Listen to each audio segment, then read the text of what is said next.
আরে ওলি, এই ঘরটা অতিরিক্ত ভাড়া বলছে। বাবু, কোথায় কি ঘর খুঁজবো বলো তো? বাবু কিছু টাকা ভিক্ষা দাও বাবু।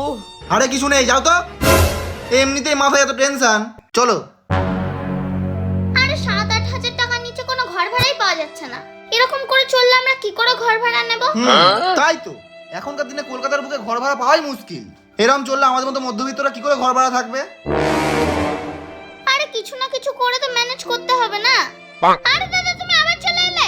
তোমাকে বললাম তো আমাদের কাছে কিছু নেই, এমনিতেই আমরা একটা জ্বালায় মরছি। দাদা, কলকাতার মতো শহরে একটা ঘর ভাড়া পাওয়া যে কত মুশকিল সেটা আমি ভালো করেই জানি। তা বলছিলাম যে আমি আপনাদের যদি একটা ঘরের ব্যবস্থা করে দিতে পারি। ও, তুমি কোনো ভালো বাড়িওয়ালাকে চেনো?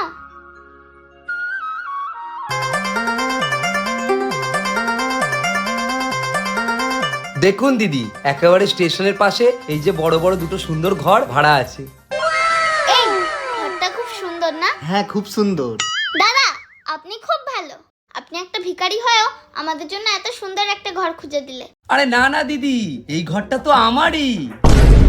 আসল কথা, আমরা পাশে নতুন সুন্দর একটা বাড়ি করেছি, যেখানে আমরা শিফট হয়ে যাচ্ছি, আর ভাবছি এই ঘরটাকে ভাড়া দিয়ে দেবো।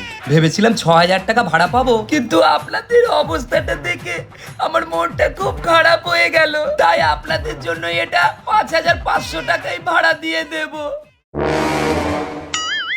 হ্যাঁ হ্যাঁ, এটা আমারই ঘর। ও আচ্ছা আচ্ছা, পানি তো নেই, হুইস্কি আছে, দাঁড়ান হুইস্কি নিয়ে আসছি।